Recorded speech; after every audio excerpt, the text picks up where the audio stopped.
Hi PUBG Esports fans, I'm your PUBG Esports guide, Annie, and I'm here with Paperthin. It's been a long time. How have you been? I've been really good. We've been really busy with a ton of PUBG Esports action over the last couple months, and I can't wait to get into PCS3. Yeah, so PUBG Continental Series 3, the last global PUBG Esports event in 2020, is starting off on November 5th with PCS3 Asia. So PCS3 will take place over the course of 3 weeks with 6 days for each region and 4 matches per day. So that's 24 matches for all of these teams to earn that last championship title of the year. All this hard work that all these teams have put in across the world, it comes down to this. So today we're going to give all the information you need to better enjoy PUBG Continental Series 3, so stay tuned till the end.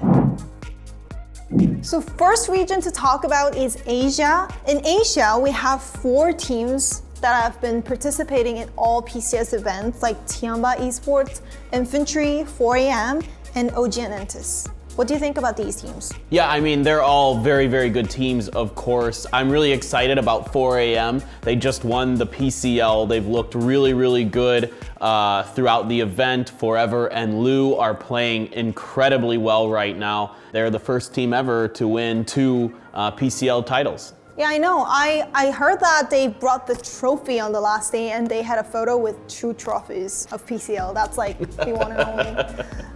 Yeah, and Tianba Esports, we have the interesting story. They almost didn't qualify for the PCS3 because they were 12th before the last day, but they earned 83 points on the last day and they got their last ticket. Yeah, we know Tianba is capable of explosive performances. We saw it at the Charity Showdown where they actually just took control of the event from the beginning to the end, so you cannot count these guys out at all. We really have to talk about the rivalry between Gen G. Gen G is back in PCS3. Yeah, so now that Gen G is back at PCS, it's going to be really exciting to see what happens with the South George situation during all of this. We've seen it in previous PCSs where Tianba and Gen G have fought for control over that location. Now, eventually, Gen G did kind of back off. However, Gen G, this is the best version of them I have seen all year. They look really, really good right now. They look really polished. So I'm really excited to see how they stack up. We have another rivalry, the hot drop on School and Apartment Zone. It was crazy in PCS2, like VRLU Ghibli versus 4AM. How do you think in the PCS3? Well, I think one of those teams is going to probably want to back off from that spot if they want to have a shot at winning the championship. You just cannot win a championship fighting over that spot consistently. So I think this might be the tournament to say, you know, let's maybe go to a different area and see if we can prepare and win that way. Oh, you think one team might back off? I think they should. To win. Okay. So for Korea, we really have to talk about OG and Entis because they were the one and only team to participate in all PCS events. Yeah, they've been really, really good throughout the year, and this is maybe the best version of OG and Entis we've seen in 2020, so they are definitely one of the contenders, I think, for winning PCS3. You also got to keep your eye on Griffin with Juanita coming over to the team. He has now taken over as kind of the team leader role for their in-game shot calling, and they looked explosive during PCS3 Korea. So last weekend we had this OSM, OG and Super match. Some of the Chinese Taipei, Japan, and Korean teams participated, and it was like a mini PCS3. How did you see the competition? Yeah, it was really good and a lot of fun. The Korean teams did end up winning, but I definitely noticed that Detonation Gaming White from Japan looked quite good. They even got a win in there. And for my money, I would say that if a team from Japan was going to show up and maybe have a chance at top 5, it's them. They're the most mechanically skilled team in Japan, I think. So I'm really excited for them. K7 and GEX, it wasn't their best event, but they've been playing really well in their region, so maybe there's a shot. So K7, it's a previous GEX ace, and they have been dominating PML for a while. I think they'll have a chance representing Chinese Taipei, and the new owner, I heard that she's really famous streamer in Chinese Taipei, and I heard that she's really pretty.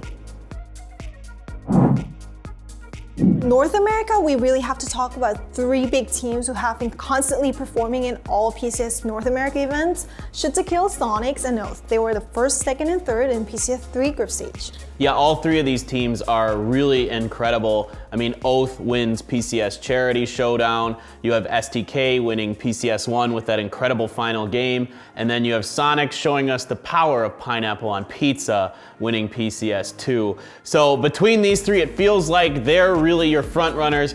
And it all depends on who can show up during PCS3 to really take that title. It really does feel like that. But there are some teams to focus more on other than three teams like ATC. They have been performing extremely well in PCS2 in the lead of Marcelak. And this team now have Sharpshot in it. And I'm really interested in how they will play in PCS3. Yeah, Sharpshot's a veteran player. I mean, he was great last year in North America, and he continues to be a veteran, strong player. That whole team, you know, maybe they can pick it up. They underperformed a little bit in the qualifiers for PCS3, I'd say, but there's still a lot of potential on that team. We also can see the familiar team here in PCS3 group stage, the Rumblers. This team performed in PGC, and this team is really famous in North America PUBG Esports scene, so I'm really glad to see them back. How do you think? Yeah, absolutely. I mean, I'm excited for this team. Of course, you know, any Rumblers in chat is the call for this team. So